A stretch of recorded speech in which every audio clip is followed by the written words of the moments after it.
Hola a todos. Bienvenidos a nuestra inmersión profunda de hoy. Ah, sí. ¿Preparados para adentrarnos en un tema fascinante? Ujú. El sentido de la justicia en los niños. Oh, ¿Os habéis preguntado alguna vez si los peques nacen con una predisposición a la equidad ujú. o si es algo que aprenden con el tiempo? Esa es una pregunta de lo más intrigante. Y para intentar responderla, vamos a analizar un estudio publicado en 2008 en la prestigiosa revista Nature. El título, Egalitarianism in Young Children, ya nos da una pista sobre lo que vamos a descubrir, Ajá. cómo se desarrolla el igualitarismo en niños de corta edad. Exacto. Y lo que hace este estudio aún más interesante es que va más allá de simples encuestas. Mm, Los investigadores observaron las acciones de los niños, no solo sus palabras para entender cómo se comportan en situaciones donde tienen que repartir recursos. mm. Y no cualquier recurso, sino algo que a todos los peques les encanta. Dulces, Efectivamente, la elección de los dulces como recurso no es casual. claro. Para los niños los dulces son algo muy valioso. Y la forma en que los reparten nos da una idea de su sentido de la justicia y de cómo priorizan sus propios intereses frente a los de los demás. Me encanta. Esto ya empieza a ponerse interesante. Y ¿Puedes contarnos un poco más sobre cómo se diseñó el experimento? claro que sí. Vale. El estudio incluyó a 117 niños con edades comprendidas entre los 3 y los 8 años. Entiendo. Se les presentaron diferentes escenarios en los que tenían que decidir cómo repartir una cantidad de dulces entre ellos y otro niño. Pero, ¿cómo se las ingeniaron los investigadores para que los niños comprendieran el concepto de grupo propio y grupo ajeno? A esas edades estas ideas pueden ser un poco abstractas, ¿no? Muy buena pregunta. Para hacerlo más tangible, los investigadores utilizaron fotografías. Ya veo. Los niños veían una foto de su propia clase representando a su grupo propio Ajá. y otra foto de una clase de otra escuela que sería el grupo ajeno. ¡Qué ingenioso! Es como si les hubieran creado un mini mundo social con el que podían interactuar. ¿Y qué descubrieron?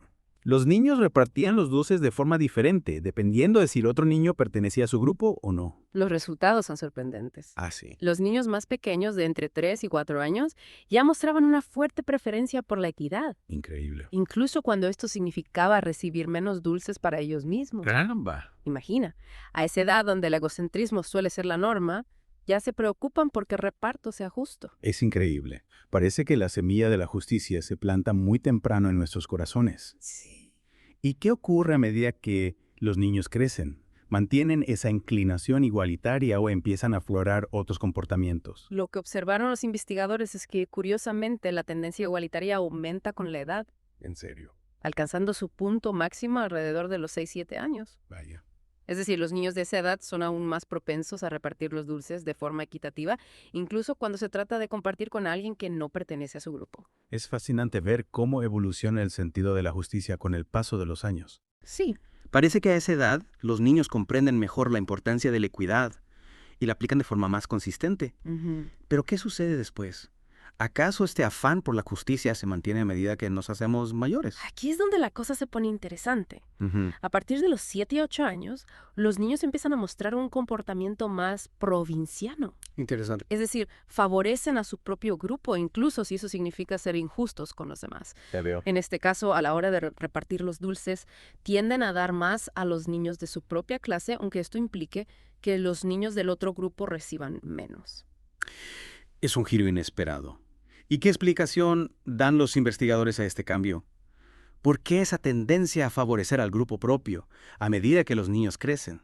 Plantean varias posibilidades. Ah, Una de ellas tiene que ver con la psicología evolutiva. entiendo. A medida que los niños crecen, se vuelven más conscientes de las dinámicas sociales y de la importancia de la pertenencia a un grupo. Favorecer a tu propio grupo puede verse como una forma de fortalecer los lazos sociales y asegurar la cooperación dentro del grupo, Claro. lo cual habría sido crucial para la supervivencia de nuestros antepasados.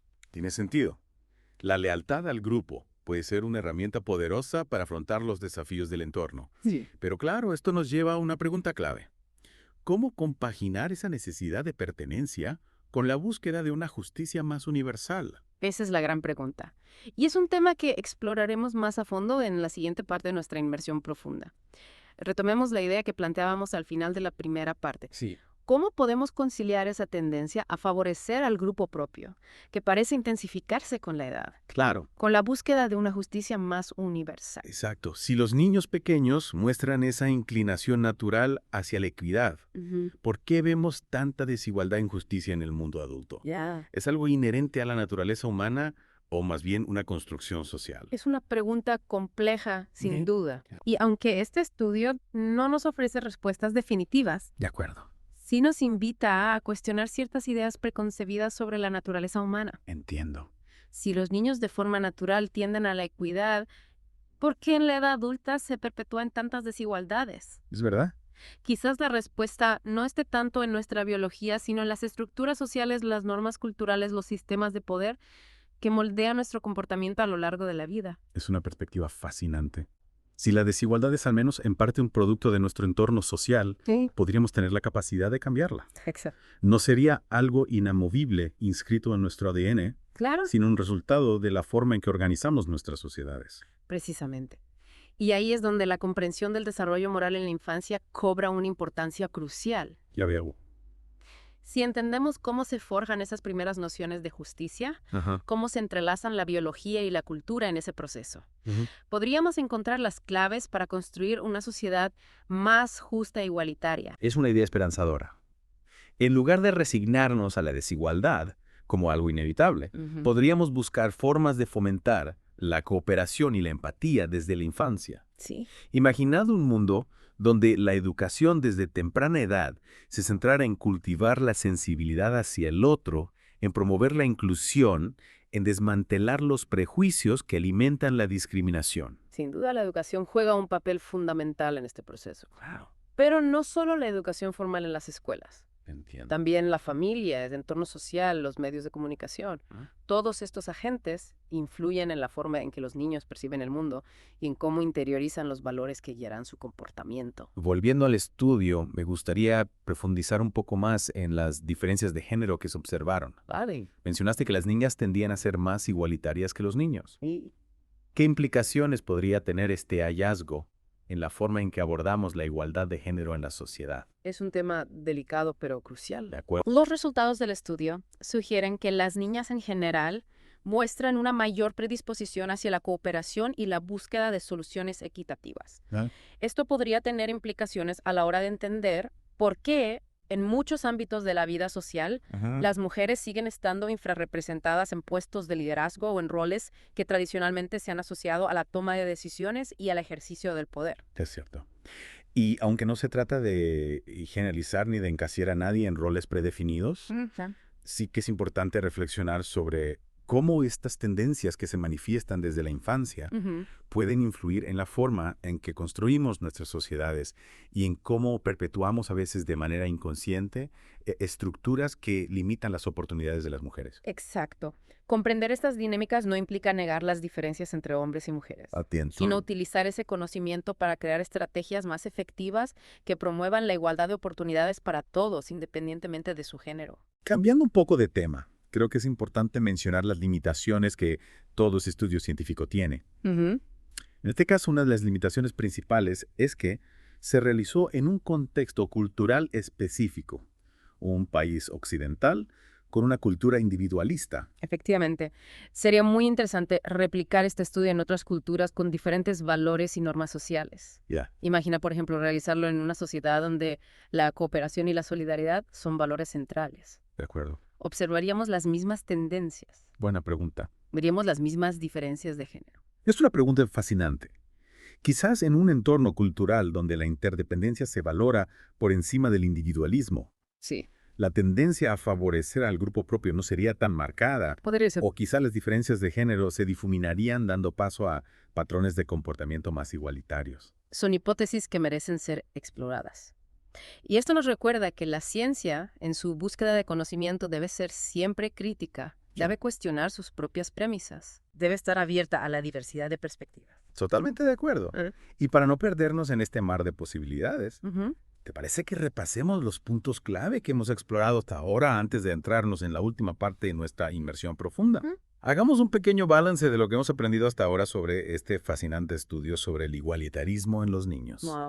En primer lugar, nos ha sorprendido descubrir que desde muy pequeños los niños muestran una clara inclinación hacia la equidad. Sí. Les importa que las cosas se repartan de forma justa, incluso si eso significa que ellos mismos reciban menos. Así es.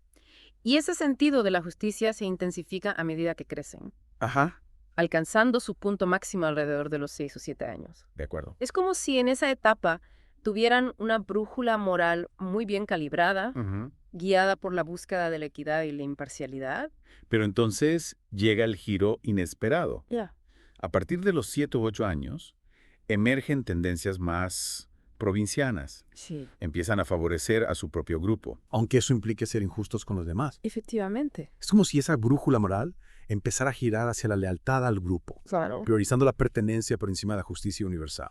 Y aunque este cambio hacia el provincianismo podría tener raíces evolutivas, como hemos comentado, también nos plantea interrogantes sobre cómo las estructuras sociales y la cultura influyen en este desarrollo. Entiendo. Quizá a medida que los niños se integran en grupos más amplios, como la escuela o los equipos deportivos, aprenden a navegar por las dinámicas de la competencia y la cooperación. Y esto les lleva a priorizar los intereses de su grupo. Es una reflexión interesante. Es como si la presión por pertenecer y competir por recursos empezara a eclipsar esa temprana inclinación hacia la justicia universal. Podría ser. Y quizás en ese proceso de socialización se van diluyendo ciertos valores que parecían innatos, dando paso a comportamientos más estratégicos, más orientados a la supervivencia dentro del grupo. Es una posibilidad. Y recordemos que el estudio también reveló diferencias de género interesantes, con las niñas mostrando una mayor tendencia al igualitarismo en general. Es verdad. Esto nos lleva a plantearnos si esas diferencias de género están arraigadas en nuestra biología o si son más bien un reflejo de los roles y expectativas que la sociedad impone a niños y niñas desde temprana edad. Sin duda es un tema que invita a la reflexión. ¿Cómo se traducen estas tendencias que hemos estado analizando en la vida adulta? Buena pregunta. ¿Cómo influyen en la forma en que construimos nuestras sociedades, nuestras instituciones, nuestras relaciones? ¿Podemos utilizar este conocimiento para fomentar un mundo más justo e igualitario?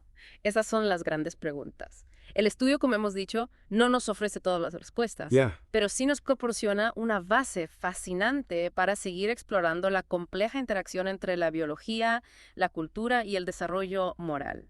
Totalmente de acuerdo. Este estudio nos invita a cuestionar nuestras suposiciones sobre la naturaleza humana. Y a considerar cómo podemos fomentar una sociedad más justa e igualitaria, teniendo en cuenta estas tendencias tempranas. Quizás la clave esté en encontrar un equilibrio entre la necesidad de pertenencia y la búsqueda de una justicia que abarque a todos sin exclusiones. Exacto. Y quizás al comprender mejor estas dinámicas, podamos encontrar formas de cultivar la empatía, la cooperación y la justicia.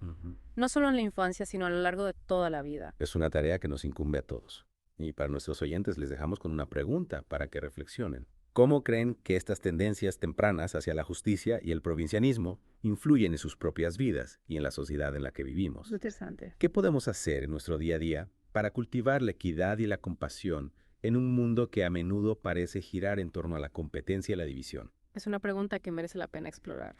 Y quién sabe, tal vez al hacerlo, podemos dar un pequeño paso hacia un mundo un poco más justo y equitativo para todos. Muchas gracias por acompañarnos en esta inmersión profunda. Esperamos que les haya resultado tan estimulante como nosotros. Hasta la próxima nosotros,